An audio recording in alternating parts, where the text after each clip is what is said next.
whether people think it's reserved for the ultra wealthy or for the everyday man, it can be one and two. They could be very much the same thing.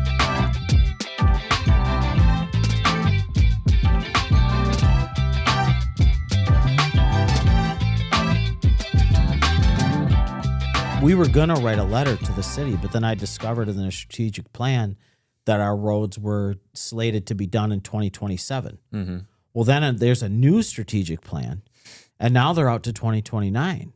Almost sounds like a generational problem. Yeah, right. Exactly. It just keeps getting kicked down the road. Yeah.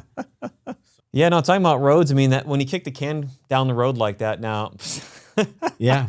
when you kick it down the road like that, you really don't know how long other issues are. Yeah. I'm not going to be naive to go say, hey, could there be other things going on that Right. maybe where other dollars could be allocated towards? Absolutely. But Yeah. when you go take a look at a climate like Michigan, I mean, that's going to destroy any road. Yeah. Any road over time. And I think what was funny, you probably remember this back in COVID, there was a picture. Now, I forget where it was taken inside the city of, inside the state of Michigan, but it was a viral picture of a deep pothole and a duck. Yeah. Oh my gosh. A duck swam down. Have you seen, I don't know if I think the guy might be in Michigan. Mhm. He's been driving around, filling in potholes and then planting flowers in them. Oh, no, I haven't heard that. yeah. Okay. And Yeah. I think he may have gotten a ticket or gotten arrested or something. Mhm. But he was driving around with like bags of maybe gravel Sure, or to go fill it asphalt in. or something in Yeah. his trunk. Mhm. And he'd see a bad pothole and he'd fill it in and then plant I some remember flowers hearing in about it. that years ago in California where someone would go do this at night. And eventually, I forget what city it was, they were so inundated with these requests that eventually it got them sped up. Yeah, okay. Well, yeah. Squeaky wheel gets the grease, right? Yeah. Interesting, though, that we're talking about roads when we're also going to be talking about generational wealth, because there is correlation kind of between Absolutely. the two, right? Mhm.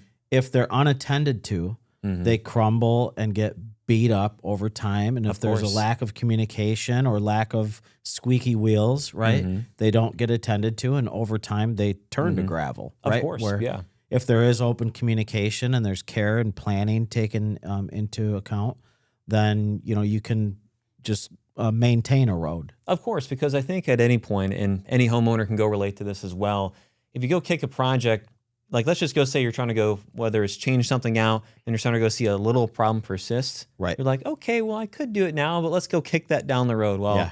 eventually it's going to grow and snowball Yep. and snowball. And eventually what could have been a small resurfacing project may be, oh, we're going to have to go tear up this whole road now. Yeah, that's a great point. In fact, we had our driveway done maybe 5 years ago, and I've noticed a couple of large cracks in the concrete. Oh, yeah. And I need to figure that out. I know that there are procedures that you can do to hopefully lessen the harm that those can cause over time. But I definitely do not want to replace my driveway again. No, Yeah, no, I know that is a very, very, very costly endeavor. Oh yeah, it is. Yeah. Yeah.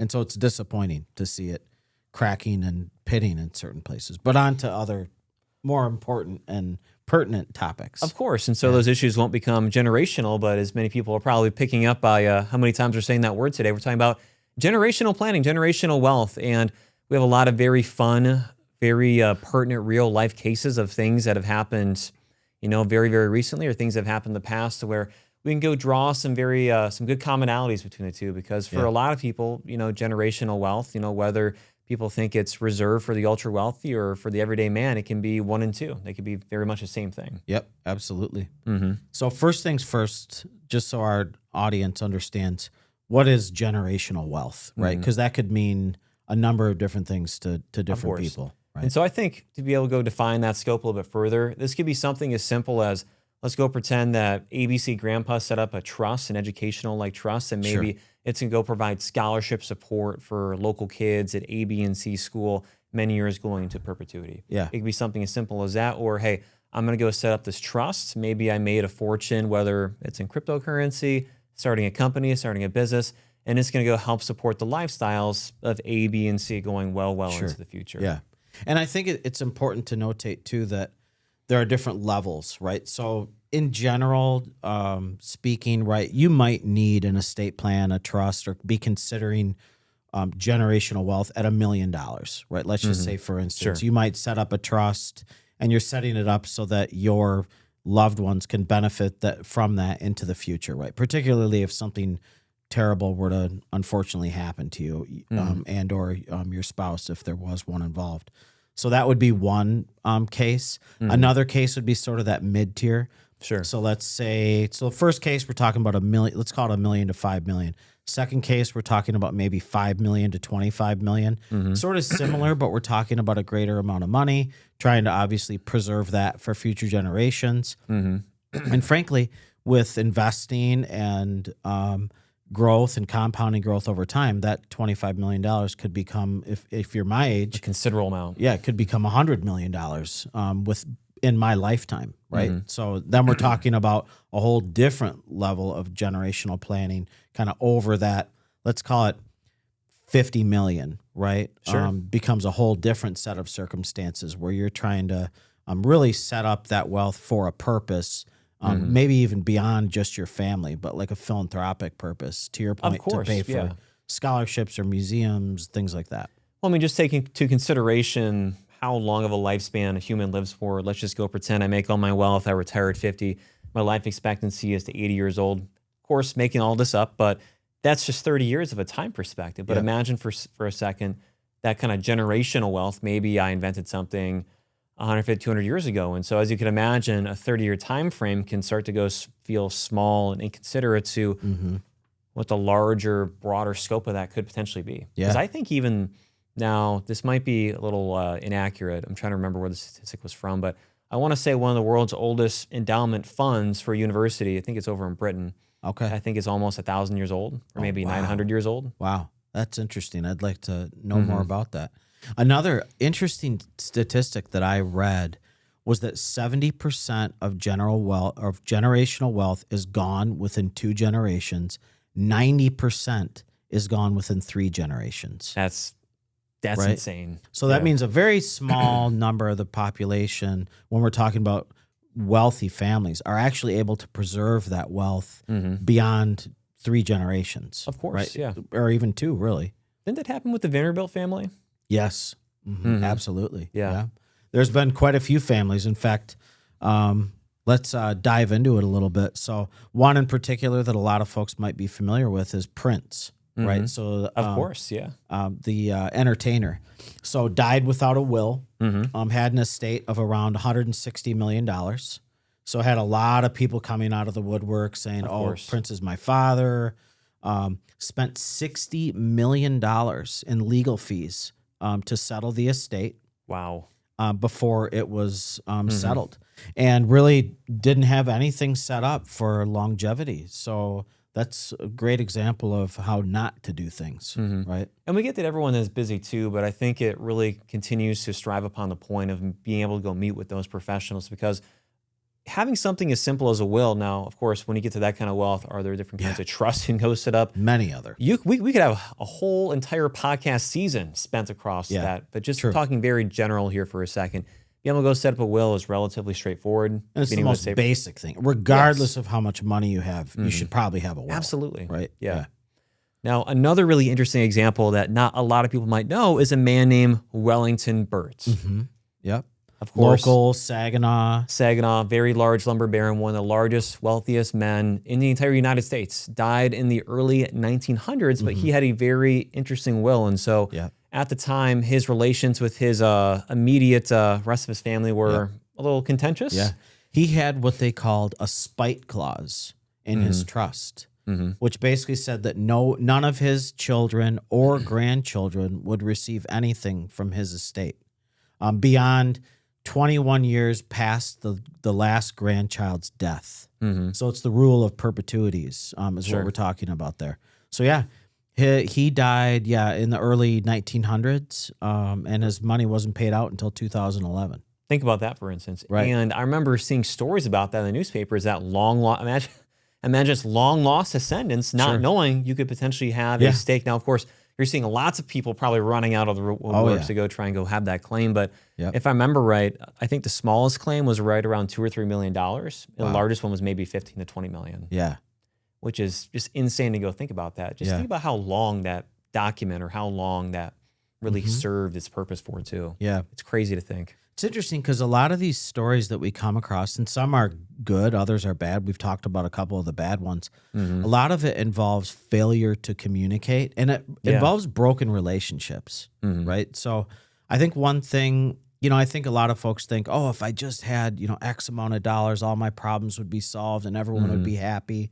And that's really not always the case. No. Wealth oftentimes brings the opposite to people. So that's Keeping up with the Joneses too. Yeah, exactly. Yeah. If only I can make X. Well, I finally get there. Well, Yeah. I'm starting to go drive a Lexus now, but I see my friend down the street. He's driving something even nicer. Right. I see that Range Rover. Right. Or I've got a big boat, but my neighbor's got a private jet. I want one of those, right? There's always the next There is level. always someone. There's always someone higher another up on level. higher up on the Yeah. ladder. So of course you're just gonna be a hamster in a hamster wheel. Maybe Yeah. for a while it's fun, but after a while you're probably thinking, "Why am I doing this?" Yeah, exactly. So those are some cautionary tales. Mm-hmm. There are also a number of success stories, right? Of course. And there's Yeah. movies made about pretty much many of these characters. Not yet Prince or Wellington Burt, although I did see another one that we didn't talk about that was a successful story was Michael Jackson. I know there is a movie coming out here soon about his life. Yeah, I don't know much about that, but No, not at all. It'll be interesting to see. But he actually set up his estate very well. Where his estate, what most generational wealth planning, what you're trying to do is set up income for future generations. And his estate kicks off about $3 billion a year in income. Wow. Yeah. So he clearly. Now, don't get me wrong. I can't imagine how popular it was at his heyday, like Right. 80s and 90s, but just I forget. I'm of the generation that really, like we talk about Prince. There used to be the battle between who was better, right? Prince or Michael Jackson, right? Do you have a call on that one, or? I'm not too much of a Prince fan, but what I will say is, of course, your music is going to be dominated just from like what you're exposed to, and so Sure. there was probably a movie that Thriller was in at some point growing up, and so I started listening to that music and then some of his other music, and that's where I'm more of a fan personally. But I don't know, to that extent, $3 billion is insane. It's impressive. Yeah. And like the reason for that, right, is because he owned the rights to his music. Oh, sure. Yeah. Prince did not, and his estate lost the rights to like his catalog, right? So, again, failure to plan, and it really Did he blew sing up. Purple Rain? Oh yeah, Okay. absolutely. So for me, I like Yeah. them both. I'm more of a Prince guy. I actually saw Okay. Prince live, one of the Oh. better shows I've ever Good for been to you. before in Yeah. Denver in the maybe early 2000s. That's really cool. Yeah. Yeah. I think now don't pass any judgment on me. But I think that's the only song by Prince I can name. Oh, there's so many great ones. Yeah. Little Red Corvette, Raspberry Beret. You could go on and on and on. Yeah. Best Super Bowl show of all time.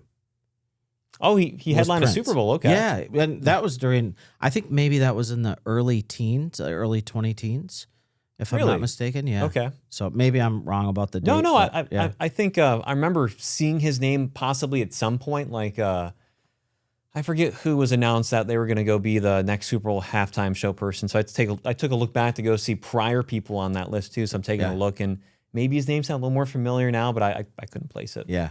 Yeah. So another really interesting story is the Getty family. And there's a movie about them. I don't recall the title of the film. But you might know Getty from the images, right? So a lot of when you go online, I was and just going to whatnot, mention if you they're see connected. Getty photos and whatnot, right? So they own a multimedia company, and did even back then as well. Extremely wealthy man. J. Paul Getty was one of the richest men alive, and he was extremely frugal, probably what you would call, and very controlling as well, right? Well, his grandson was kidnapped in Rome and held for ransom. He refused to pay the ransom. Okay. Obviously, he could have paid it quite easily. When he finally did decide to pay it was after his grandson's ear was sent to him. Right. That's that's going to convince someone. So the kidnappers removed his ear and sent it to him. The only reason he ultimately did end up paying the ransom, but it was because he found a tax loophole that he could use it as a deduction on his taxes. So he did end up paying the ransom. A little cheap. Yeah, some could exactly. say. Right. Yeah. And so what's interesting is that so he was very spiteful. I hate to pass judgment on him, right? I didn't Sure. know him, but I guess what people say. His wife, during her lifetime, I guess in the 1930s, set up a trust, which basically saved the family wealth for generations. She Oh, put wow. $3 billion into a trust. Now, one of the most famous museums on the planet is in Los Angeles, the Getty Museum. Oh, very cool. And they fund Okay. a lot of Yeah. other philanthropic efforts, such as the Getty Research Institute and other educational Sure. things of that nature. Also for art preservation, things of that nature. Yeah, so done correctly, I mean, there's other ways you can help have your legacy last for generations and generations for people who may not even have met you. But yeah, and that's one family that on one half of, the husband did a poor job of planning for future generations, but the wife did a great job. also got some good advice. Yeah, I guess so. Yep. Good advice and good planning. But I think that's where the role of an advisor can come in just so strategically too, because of course you can have a plan in place, but what are the details? How do you want the money invested? What is really the longevity? Because I know for some trusts as well, now of course I'm going to go pass the baton maybe off to you for this part of the conversation, but I know that some trusts can have also a finite life too. Oh yeah, absolutely. I think the important thing is, as with anything, when we're talking about working with a financial advisor, trust officer, fiduciary, whatever it may be, obviously, working with someone that you trust and someone that knows their own limitations too, right? Because one person is not going to be the expert of everything that we're talking about here. No. So when I get into, when I'm working with folks that have generational wealth or opportunity for generational wealth, you assemble a team, right? And that team involves an attorney, it involves a CPA, it might involve realtors, other partners. But in those cases, in many cases, I'm acting as the quarterback. Sometimes I'm one of the bolt-ons to the team. But it's really important that you have a team of experts around you that can help you look at things from a number of different perspectives, right? Because really what you're trying to accomplish is pay as little tax, of course, as you can and preserve your wealth for future generations, because a successful generational wealth plan will continue to exist hundreds of years and many generations. The people into you'll the never future. meet. Right, exactly. Yep. And there are ways to do that. There are great ways to do it, and there are ways that it fails, right? I think one of the biggest things is, again, just like many in all relationships, is communication, right? And behavior. Teaching your kids to respect money, which can be really difficult if you have that amount of wealth. Oh, so challenging. Yeah. Because a lot of kids that are maybe brought up and don't maybe have to work for what they have or what they receive. It's a different mindset. Yeah, they don't have a respect for it. So raising your kids with that mindset that money is more than just an opportunity for freedom and to do whatever you want, but it's an opportunity for a greater purpose, Of course. right? To make change and to improve communities and others, right? And that's a great way to preserve wealth long into the future. Well, I think too, to help maintain what you originally set up the trust for, so it doesn't really stray away from its mission. Yeah. I think a simplistic way to go think about this is, imagine you're trying to go help support yourself for healthy lifestyles. Right. And all of a sudden, maybe 50, 100 years down the road, messaging communication is not clear. Now, the majority of the time, it will be very clear. But just as an illustrative example, okay, well, how about we start investing in tobacco? Right. Nothing against it, but just as you can imagine, tobacco, not one of the healthier habits out there for people. And you can put those restrictions Of course. into a trust, right? Where we're not going to invest in gambling, sort of the sin stocks, right? Sure. Gambling, other things like that. So, yeah. A lot of customization. Yep, absolutely. And we do that for clients too, right? Absolutely. So whether it's because of religious beliefs or because of personal beliefs, socially responsible investing is definitely something that we do for some folks. It can create some additional challenges, but hey, support what you love, buy what you know. So, Of course, I think to that point as well, being able to make a truly customizable experience, because I think to be able to go draw up, hey, here are these 5 or 6 different investments. Yep. Maybe let's go put this in you, copy, paste, copy, paste, copy, paste. And this doesn't end up to be worthwhile deliverables for someone. Right. Yeah. So, yeah, I think things that can help the family are things like family meetings, right? Yeah. Having regular meetings on a quarterly basis or whatnot. If there's a family foundation, to set up a board with family members to discuss what is our mission, what is our vision, what do we as a family, what do we want to impact long term. That's not to say that there's not something in this for them too, right? Because there is, but having that greater purpose, I think, really can differentiate and help. Yeah. And I think for people too, the topic of money is, of course, very taboo for a lot of people, but being able to break down those initial barriers, can create a lot of comfort and familiarity with people too over time. Yep. Yeah. So I think where some families succeed is when they have value, like a clear mission and vision statement for what this wealth is designed to do, and to just, like I said a number of times, to have open communication and transparency. Unfortunately, trying to make things as fair as you possibly can, right? Because if someone perceips that there emotions might be, get hurt. Exactly. And we see that all the time. All the time. It doesn't matter all the time how much money's involved. It could be $10,000. It could be $10 million.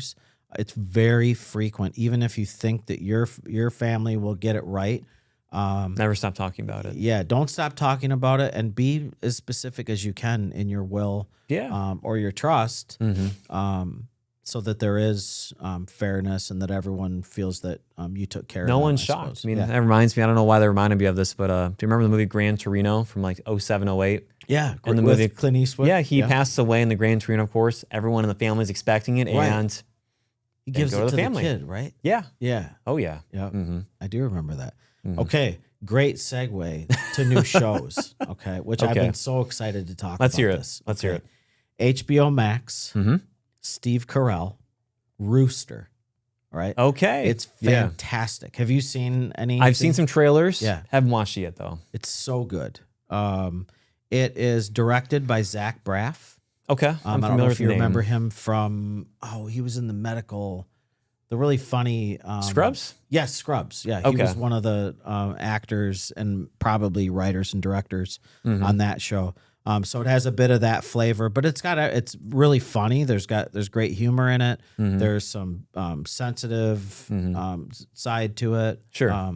Really, really great show that I encourage you and others to. Well, I've heard great watch. things about it. And Steve Carell, legendary actor. Yeah, he's fantastic. So funny. Yeah. Well, I think what's so special too, and taking, of course, I can take a deeper appreciation now that I feel like I have a very wide movie swath versus just comedy. But he's got a huge range. He does. Yeah. Like, it's funny you mention it. A lot of comedians that grow into actors have tremendous range. Like you think about Jim Carrey, right? Oh, Started out as a comedian. Tom Hanks. I didn't know Tom Hanks was a comedian. Yeah, absolutely. I had no idea. Yeah. Did some great stuff early in his career. So I don't know that he did much. Well, I guess Major League, he played sort of a comedic role where he was the coach of the ladies' baseball team. But Bosom Buddies was a show, maybe his first show that he did. Okay. And I can definitely, now that you mention, I can definitely see that coming out in him, but I had no idea. That's crazy. Oh, another one is The Money Pit. Oh, sure, Did you ever see that? I've heard of it, yeah. Yeah. Again, another comedy. Yeah, he was definitely, I would know him as a comedian more than anything else. That's so crazy. And as his career developed, got into some more dramatic roles. Huge. Saving Private Ryan. Yep. Philadelphia. Oh, yeah, of course. And Robin Williams, too, right? You've got almost slapstick comedy early in his career with Mork and Mindy and some of the funnier things more humorous things that he did. And then later on in his career with Good Will Hunting. And I was just going to ask what the Dead Poets Society would be another one. Yeah, he was a legendary great actor. Yeah. Yep. Dearly Man, missed. I wish I had something good. Yeah? Really? I said I wish I had something good. As I'm trying to go think back, I'm waiting for All of Mankind to start their next season. Okay. And so one of my favorite all-time shows for listeners or viewers who may not know about the TV show, this is more of a sci-fi. Right. It still feels like reality. Of course, the directors take a little bit of liberty about what could happen, but basically what would have happened if the Soviet Union would have won the space race and would have been the first to actually land someone on the moon, what that does for space and everything like that, going from the 70s. And like every season is a new decade. So the 70s, 80s, 90s, and 2000s. And so kind of a cool glimpse back. And so this most recent season, the 2000s, I'm I'm seeing a lot of things on, what's going on in the background of the seasons. I'm like, oh, it's kind of like, growing up. Yeah. I've seen some things from. Oh yeah. Yeah. I've seen trailers for it. I haven't watched it. Like I would equivalent it to how you have or how you feel akin to a Stranger Things. Oh, And like growing yeah. up in the 80s and everything kind of going on in the background. So this feels more like your childhood. At least season 4. Yeah. Mhm. Cool. Feels good. Yeah. Actually, there's another show made by the brothers that did Stranger Things that's really good that's on Netflix too. Something Bad is Going to Happen, I think it's called. Okay. And that, again, really, my Sam and I binge watched that. Really good Have show. to add it to the watch list. Yeah. Bit of a horror fantasy kind of show. Mm-hmm. Yep. Well, perfect. Yeah. Thanks everyone for listening to another great episode of Mint Money. Until next time.